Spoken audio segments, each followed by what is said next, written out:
If hair fall has become a constant problem for you, then this is one oil recipe you'll want to try.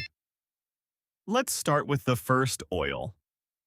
Coconut oil is one of the most widely used oils in hair care, and one reason for that is its high lauric acid content.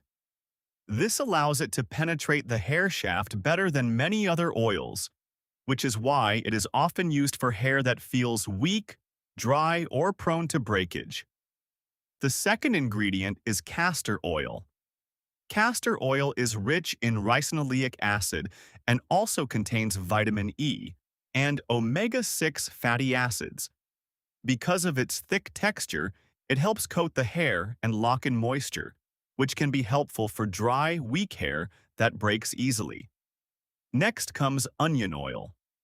Onion oil has become very popular in hair care because it contains sulfur compounds. And sulfur is important for the structure of keratin, the main protein in hair.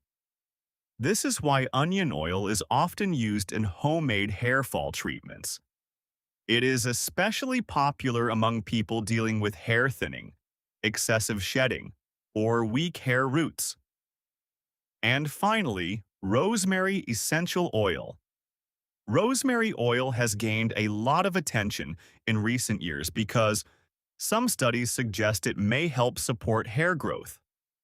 In fact, one well-known study even found rosemary oil to be comparable to 2% minoxidil for supporting hair growth over time.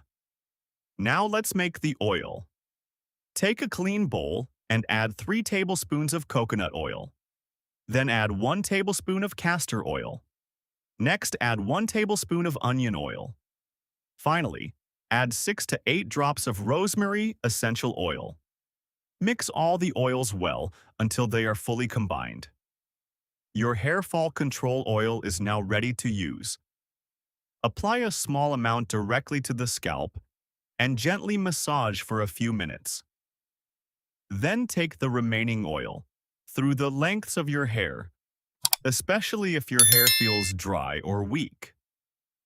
Leave it on for 1 to 2 hours before washing, or leave it overnight if it suits your scalp. When it's time to wash, rinse it out with a gentle sulfate-free shampoo.